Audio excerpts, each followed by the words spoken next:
sejam todos bem-vindos ao nosso ManoCast. E hoje nós traremos um assunto muito interessante, que é o não reconhecimento da identidade amazônica. E para você, o que é ser amazônico? Infelizmente, alguns amazonenses não possuem esse amor pela cultura, esse orgulho de suas origens, muitas das vezes ser associado aos indígenas, que é algo que não pode se fugir, né? Já que todos nós somos originários dos indígenas. E para dar embasamento a tudo isso que nós falamos até agora, nós lemos um artigo muito interessante que tem até a participação de uma professora doutora da UFAM, Terezinha Frade.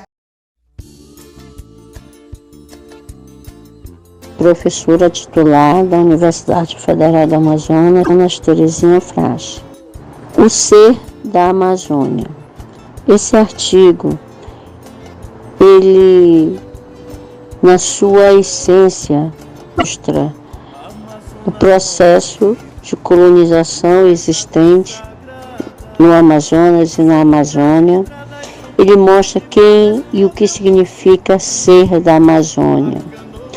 Antes de tudo, para pensarmos na existência dos amazônidas, se faz necessário pensarmos como ocorreu o processo de colonização e como ocorreu a cabanagem no Amazonas e na Amazônia.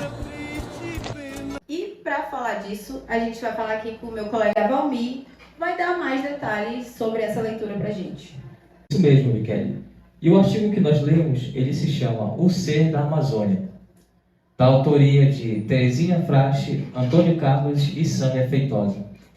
Esse artigo, ele fala muito bem sobre a vivência dos ribeirinhos, a vivência do caboclo, a vivência do povo manauara, do povo amazonense.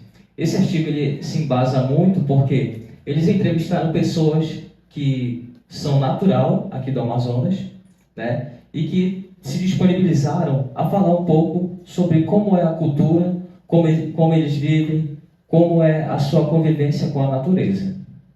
E uma parte do artigo que me chamou muita atenção fala a seguinte frase: caboclos ribeirinhos, seringueiros. O homem amazônico é fruto da confluência de sujeitos sociais distintos, ameríndios da várzea ou terra firme, negros, nordestinos, europeus de diversas nacionalidades. Bom, a gente foi até as redes sociais fazer umas perguntas para o público para poder ter essa interação, né, com o nosso público.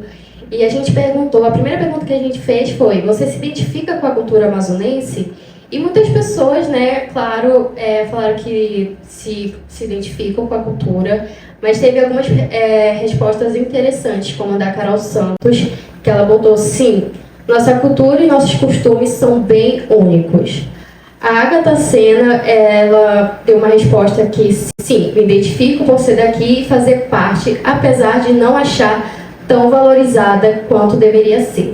Mas uma que eu achei bem interessante foi da Jenny Lorena, que ela botou: somente na época junina, os bois, as comidas típicas, danças folclóricas e afins.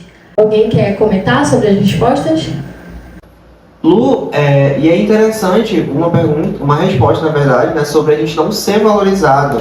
Mas por que também que a gente não é tão valorizado? Às vezes as pessoas que estão aqui dentro, né, a gente mesmo que vive aqui diariamente, a gente não se autovaloriza, entendeu? Nós temos essa floresta enorme aí, que está cheia de coisas para ser descobertas, várias riquezas, e inclusive vem pessoas de fora explorar ela, vem passear nela, né? E a gente que está aqui, a gente não liga, a gente acha que é só mato.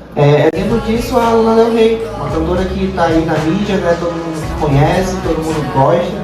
E ela estava aqui na Amazônia, fazendo uma excursão, fazendo vários passeios. E é algo que, cara, se vocês forem pesquisar para se programar, não sai caro, mas dá para fazer. Agora, se ficar nesse de, é só mato, é só isso, é aquilo, quem vem de fora vê a gente falando isso, também vai puxar um gancho. Aí fica complicado realmente a gente se autovalorizar.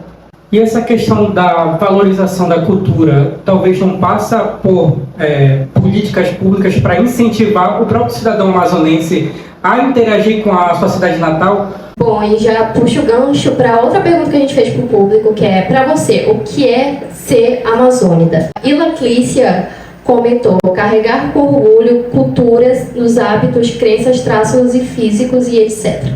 A Mirella, ela colocou ser forte, pois é um estado esquecido pelo poder público e não muito valorizado. O Carlos Eric, ele comentou, é ser chamado de índio pelos outros e saber que isso não te ofende. É interessante essa resposta que a colega acabou de ler sobre o que o rapaz falou, o Carlos Eric. É ser chamado de índio e não sentir que isso seja algo ruim. Ter essa origem indígena, gente, isso é para você se orgulhar, não é para você ter vergonha, não é para você achar que isso é algo ruim. Que nascemos aqui no Amazonas, temos essas origens, e por que a gente vai ter vergonha disso? E por que a gente vai achar isso ruim? Essa questão de valorização, né, da gente ser chamado de índio e não se sentir ofendido, lógico, tem algumas pessoas que não gostam, mas não vai muito longe. Tipo, o estado vizinho aqui, o Pará, tem vários parentes que se orgulham pra caramba de dizer que nasceram no Pará. Bom, vamos para a terceira pergunta que a gente fez para o público. Você sente orgulho de falar sobre suas origens? Muitas pessoas concordaram que sim, se orgulha. Tem até a Paloma que falou que não nasceu aqui no Amazonas, mas o Amazonas tem o coração dela. Olha, gente, que legal, né? Nessa pergunta. Cara, tanta gente se orgulha. Qual a dificuldade da gente se sentir orgulhoso de quem a gente é, das nossas origens?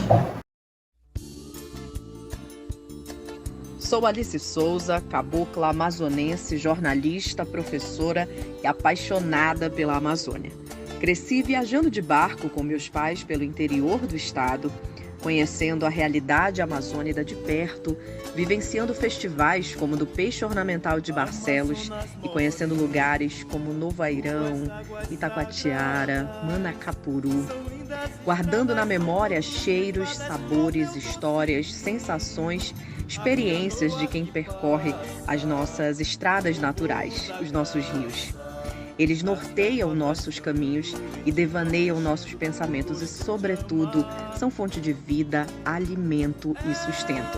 Mas, ao mesmo tempo que é encantador ser amazônida, é também desafiador. Vivemos em uma região geograficamente distante dos grandes centros, com necessidades muito específicas e muitas vezes incompreendidas pelo restante do país. Precisamos escutar mais a Amazônia, mobilizar olhares capazes de entender a cumplicidade entre o rio e a floresta, o natural e o sobrenatural, os seres humanos e os seres encantados. É preciso, definitivamente, escutar mais a Amazônia, assumir posições e considerar os contornos, as bordas, as margens e os beiradões. A Amazônia multifacetada e plural, que não aceita o olhar acostumado e que, para ser compreendida, precisa ser observada a partir do seu contexto, história, pessoas e seus entrelaços. A última pergunta que a gente fez para o público foi uma pergunta bem interessante, que é: se você tivesse a oportunidade de mudar de estado, você mudaria e por quê? Muita gente disse que sim, por conta de oportunidade de trabalho, oportunidade de estudo. Muitos falam sobre o calor amazonense, né, que aqui em Manaus é muito quente. E outras pessoas, como a Ila Clícia, que falou, sim, quero vivenciar outras culturas, mas um dia voltar para a terrinha. Vocês também têm essa vontade de sair daqui e tentar novas culturas, novas oportunidades, novos estudos? E sim, Lu, eu também tenho vontade de sair daqui para conhecer novas culturas, né? Pra gente, é sempre bom a gente estar conhecendo. Mas, eu puxando uma pauta de políticas públicas, seria importante também que esses órgãos, né, no caso a política, investissem mais aqui para que a gente pudesse ver que aqui também tem crescimento, entendeu? Que não precisa a gente sair daqui para poder a gente crescer, para poder a gente ser alguém na vida, que a gente pode ser tudo isso aqui. Olá, meu nome é Carolina e eu vim aqui falar um pouquinho sobre o porquê de eu ter saído do Amazonas. Que, na verdade, eu tinha 5 anos quando eu falei para minha mãe que eu gostaria de morar nos Estados Unidos. Mas, morando aqui já há quase 7 anos, eu posso dizer que quando eu vou ao Amazonas, eu trago de volta o Tucumã, ao máximo manter isso, manter viva as nossas gírias, mesmo que quando eu estou ao redor de brasileiros que são de área diferente do Brasil. Eu trago de volta a goma, eu trago de volta a nossa farinha, que é diferente do resto do Brasil. E eu também dou para pessoas que nunca foram para o Brasil, para eles conhecerem como nossa região é rica em tantas coisas. Sempre mostrando a nossa cidade, o nosso estado, sempre mostrando o máximo que eu posso para que eles possam ter vontade de conhecer um dia. Mas o que mais me falta mesmo, o que mais eu sinto falta é disso, é da nossa cultura, é do nosso calor, a nossa forma de viver. Que por mais que as pessoas digam que estão cansadas, também já estive lá um dia, mas sempre que eu volto para Manaus eu sou feliz, eu estou feliz por estar na minha casa, sempre vai ser minha casa. É isso. Bom, gente, assim a gente encerra a nossa primeira edição do ManoCast. Quero agradecer aos meus colegas, né? Espero que vocês tenham gostado do nosso tema, que a gente tentou abordar de uma forma que vocês possam entender o quanto o Amazonas faz parte da gente, o quanto a gente tem que dar o maior valor do mundo para o nosso estado. Muito obrigada e até a próxima. Tuas águas sagradas são lindas estradas, são contos de fadas, oh meu Deus.